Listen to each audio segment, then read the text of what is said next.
This week, do not miss the 2022 edition of the WDW News Tonight Fairly Scary Halloween Party, featuring rejected Mickey's Not So Scary Halloween Party offerings, a costume contest for those in studio and at home, a spooky Halloween treat trail through our studio, and the long-awaited debut of the full-length WDWNT The Price is Right. All this and more on the WDW News Tonight Fairly Scary Halloween Party, this Thursday, October 27th at 9 p.m. Eastern on WDWNT TV.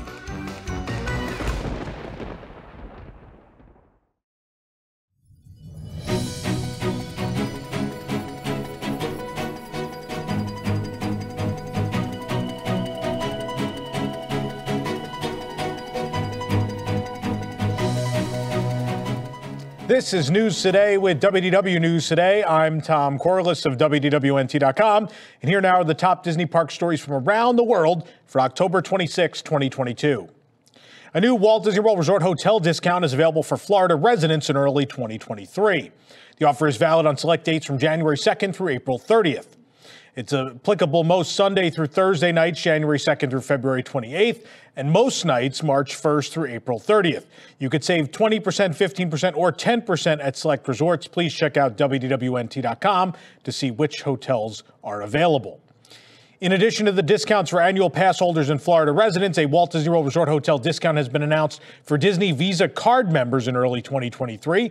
The offer is valid on select nights again from January 2nd through April 30th, and anywhere from 25 to 10% off is available depending on the resorts. Again, the full list at WDWNT.com. Guests can also save up to $400 on a 4-night, 4-day Walt Disney World Resort room and ticket package at select hotels.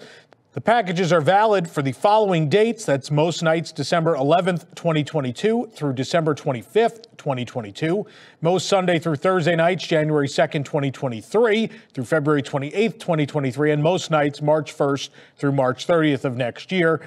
You could save $100 per night, $40 per night, or $20 per night, depending on resort. Again, we didn't have time to read them on the show. The full lists at WDWNT.com. Guests staying at deluxe hotels at Walt Disney World will be able to enjoy even more time in the parks as extended evening theme park hours will continue next year. The park was previously scheduled to run through the world's most magical celebration for the 50th anniversary, which of course ends March 31st. It allows deluxe resort guests to enjoy select attractions at the Magic Kingdom, Epcot, and Disney's Hollywood Studios for 2 additional hours following the posted park closing time. Guests staying at the following deluxe resort hotels can take advantage of the program. The deluxe resorts are Animal Kingdom Lodge, Beach Club, Boardwalk Inn, the Contemporary, the Grand Floridian, the Polynesian Village, Wilderness Lodge, Yacht Club, and for deluxe villa resorts, Bay Lake Tower, the Contemporary, Boulder Ridge Villas, Wilderness Lodge, Copper Creek Villas and Cabins at Wilderness Lodge, the Animal Kingdom Villas at Jambo House, as well as Kidani Village, the Beach Club Villas, the Boardwalk Villas, Old Key West, the Polynesian Villas and Bungalows, Riviera Resort, Saratoga Springs, the villas at Disney's Grand Floridian Resort and Spa, and other select hotels, including the Walt Disney World Swan and Dolphin, the Swan Reserve, and Shades of Green. Extended evening hours will return to Disney's Hollywood Studios on December 15th and 22nd, the first time they've been offered at the park since April. One of the last holdouts of major table service restaurants to reopen, Takumi Tei at Epcot, will finally reopen next month after more than 2.5 years. Guests can dine in one of the 5 dining rooms themed to the natural elements of water, wood, earth, stone, or washi paper once more starting November 23rd. Reservations will open soon for dinner only. The signature Japanese restaurant first opened at the Japan Pavilion in July of 2019. Of course, we gave it a comprehensive review at that time. The menu looks like it'll be the same, but things can change between now and then. We'll keep you in the loop. Demand for the Star Wars Galactic Star Cruiser seems to have stalled, with no sold-out dates on the slate in 2023 and many dates still open for the rest of this year. In fact, there have been enough vacancies on recent voyages that Walt Disney World hosted travel agents for a free 3-day, 2-night experience once again. The availability calendar on the website reveals the remaining cruises in October still have vacancies, and 10 dates are available in November, while most of the last 2 weeks of December, an extremely busy time for Walt Disney World, are booked. It seems families aren't looking to spend Christmas in space, so the Christmas voyage is still available, and I'm heavily contemplating it. Reservations for most of 2023 opened in August, and at the time of our article, all voyages were still available through September. The Star Cruiser is closed on May 17th and 18th. That's why those are the only dates marked not available next year. Bookings are not open for the last 3 months of 2023 just yet either. So that's the reason why those are unavailable. And before the Star Wars Galactic Star Cruiser opened, it went through waves of selling out, followed by mass cancellations when final payment was due with no refunds at that time. Right before the grand opening in March of 2022, several months were completely booked. And despite generally positive reactions, including ours, cancellations increased after opening. Back in May, the CEO, Bob Chapek, boasted of continued, quote, high demand for the Star Cruiser and an expectation for the two-night experience to reach 100% utilization for the third quarter, meaning they expected them to be at capacity. That is clearly not happening. Mickey Mouse is once again missing from the top of the crossroads of the world at Disney's Hollywood Studios. He was previously removed in April of 2019 for repair, but was returned later that month. It's very possible this could be for maintenance once again, although no official reason has been given for why he's missing. When he is on top of the towering spire that extends from the roof of the shop, Mickey stands atop a spinning silver globe, as you see here. For now, the spire remains mouseless. Just days before Fantasmic returns to Disney's Hollywood Studios, new art promoting the nighttime spectacular can be seen on Sunset Boulevard. The art can be found on the LED billboard just outside of the Twilight Zone Tower of Terror, which is used prominently in Sunset Season's greetings. It depicts Sorcerer Mickey in battle with Maleficent in her dragon form, but this is new art of that, paying homage to the movie poster for Fantasia, down to the word art used for Disney. It also uses the font from that poster for Fantasmic instead of Fantasia. Mickey is ready to take on the fearsome dragon surrounded by ominous clouds. The art promises a journey beyond your wildest imagination. Meanwhile, Maleficent looks ready to give Mickey the fight of his life. Of course, cast member previews of Fantasmic take place November 1st and 2nd, while the public performances will kick off on November 3rd. Roundup Rodeo Barbecue is slowly coming together at the studios, and a new milestone has been reached with the installation of signage at the entrance. The sign is currently covered up by a protective tarp, illuminated by a pair of red lanterns on each side, which really remind me of Dudley Do-Right's Ripsaw Falls. And if you've ever been to that ride, you'll know why. They look just like them. Here you can see concept art of what it's supposed to look like when it's done, although that lighting is not there in the concept art. Things can change between concept art and completion, of course.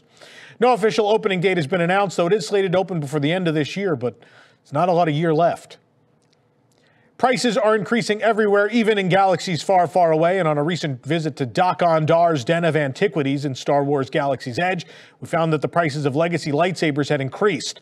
If you're looking to purchase a legacy saber, one that a character from Star Wars would typically wield, such as a Jedi or Sith legend like Darth Vader or Luke Skywalker, you're going to have to shell out a bit more in galactic credits, an additional $10 for a legacy lightsaber, additional $20 for the Ahsoka dual pack, and $5 more for the blades, and $10 more for the hilts, to be specific. Recently reported that if you wanted a custom-made lightsaber from Savi's workshop, you're now going to have to pay $249.99. That's a $30 price increase over there as well. As revealed at Star Wars Celebration earlier this year, new legacy lightsaber hilts are coming to Shop Disney and Galaxy's Edge at Disneyland and Hollywood Studios. Qui-Gon Jinn and Count Dooku's legacy lightsaber hilts will debut. They already debuted on Shop Disney. In fact, they'll arrive at the parks this fall. No exact date announced just yet. Disney's Blizzard Beach Water Park is reopening next month with new Frozen theming in select areas. The park reopens on November 13th. The new Frozen features will be part of the Tykes Peak Kids area, with statuettes of Olaf and his Snogi pals in the warm wading pool, as well as Anna and Elsa at an igloo castle. The water park will also have enhanced holiday atmosphere. This year, there will be limited-time holiday offerings through December 31st that include holiday-themed treats, snowfall, and festive inner tubes. Guests can even meet a tropical dressed Santa for the ultimate Florida holiday experience. And adults can enjoy new beverage offerings like Orange Slope Dole Whip Swirl at Warming Hut. There's also a Red Slope Bloody Mary at Frostbite Freddy's and a Melt-Away Margarita at Polar Pub.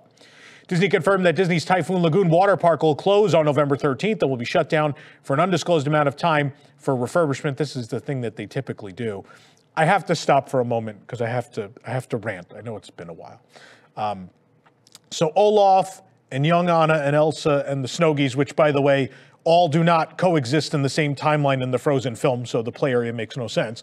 But beyond that, replace one of the last remaining statues of the ice skater and as well the little floaty ice skater baby statues. For those unaware, the ice skater is the original mascot of Blizzard Beach and is tied into the backstory, which is insane and beautiful and marvelous, by the way, if you've never read it, for Blizzard Beach, which is this amazing story of how they built a ski resort after freak snowfall and everything melted and they were going to shut down. And then they heard this yell from one of the slopes, and it was the ice skater having fun as if it was a water park. And that's how, in backstory, they decided to turn Blizzard Beach into a water park and not a ski resort in Central Florida. It is peak 90s Imagineering. Now, this has been rumored for years, and I know everyone goes on and on how much it makes sense because Frozen's a movie about, she has ice powers and there's a snowman that loves summer and all of that makes great sense. It really doesn't with the theme of the park, and also then within its own theme makes no sense. Baby Anna and Elsa do not coexist in the same timeline as the Snowgies. The Snowgies come much later and are not even in the film. They're in a short later on. And also, there were a lot of people complaining on Twitter. They're like, why are people upset that this is progress moving forward? Let me explain something about progress. When Walt Disney said, we keep moving forward and doing new things and opening new doors, those new things and new doors were not replacing statues with statues. That's not progress. Progress is doing something bigger and better, right? It could be argued that the universal energy had its time, and in the end, whether you like Cosmic Rewind or not, there was an effort to do something new. It's a new type of roller coaster, and to progress, like it's IP, but it's also progression, right? It's something new and different. Replacing statues of an original character with statues of characters from a movie is not progress. It's not moving forward, and it really doesn't do anything for anyone, right? Because people, it makes more sense for kids. Well, are you saying kids today? Like, are we diminishing how intelligent our kids are today? Are we saying our kids are kind of dumb? Because, I don't know, when I was a kid, we went into these places and you didn't know what things were, right? You didn't know, even though it had a Twilight Zone theme, you didn't know what the Tower of Terror was, right? You didn't know, all you knew was Haunted Hotel. You didn't know, the elevator shaft is going into the fifth dimension, all these things. Better example, the Haunted Mansion, right? Before you went on the Haunted Mansion for the first time, you didn't know what it was other than it was a haunted house, right? You still went on it. You didn't need it to be something from a TV show or a movie for you to fall in love with that thing. And think about how many people fall in love with the Haunted Mansion or Pirates of the Caribbean, all these things, regardless of movie tie-ins or Disney Plus series or any of those things. So to start removing an original character in the Ice Skater from this magnificent backstory is dumbing down the product. It's making the product stupider. With the audience, we're not going to give them the benefit of the doubt. They don't want to see something cute and charming and fall in love with it. We need to make sure it's something that sells plush and ties into an intellectual property. It's condescending to your consumer. It's real condescending. I'm not saying these new franchises absolutely, as time goes on, should be included in the parks, but it should be done in ways that make sense, right? Frozen Ever After, probably a way that made sense, right? Throwing Frozen into Blizzard Beach, which is a water park. It's already one of the highest attended water parks on Earth. People love it. And it's this charming original character that's very cute and could sell merchandise if given the chance to. And he did in the past. It's diluting the product, right? You can't, and I know, sometimes I get real angry at the fandom, right? Because and adventurers are the same thing. They're the mythology of these places, these incredible, original, creative backstories that Imagineers made are the thing we fell in love with. And if you love the Society of Explorers and Adventurers, you probably should love any original characters or stories that the parks develop. They're all one and the same. Just because they all don't get thrown into sea, which sometimes I think is a little overdone. And I love it, but sometimes a little overdone. It doesn't make it any lesser, right? This is... we don't let water parks because they are the last two places at Disney World that have their thematic integrity completely intact. They are original, they're their own things, and they both have these amazing, what I think is golden age of Imagineering, like late 80s, early 90s, backstories. And they should kind of be protected at this point. We've lost so much of the other great stuff that I think a little bit of a fight should be put up for Ice Skater and the Typhoon Lagoon backstory and all of those things. But that's me. Let me know in the comments how you feel. I think I ranted long enough. For the absolute latest Disney Parks news, head on over to WDWNT.com and follow us on your favorite social media platforms. This program is brought to you by our official travel agent sponsor, The Vacationeer, the engineers of your next magical vacation. Sit back and let their teams of vacation planning experts craft your family's next magical Disney trip. And the best part, their services are free. Visit WDWNT.travel for details. If you're enjoying the show, be sure to like this video, subscribe to WDW News Today on YouTube for more great show. You can also support the entire team behind this show by joining. This is Disney Entertainment News Today. I'm Rob Whiteside, and here now are the top Disney entertainment stories. For the latest from movies and series news to stage shows, books, video games, and more, new episodes drop every Tuesday on WDWNT.tv.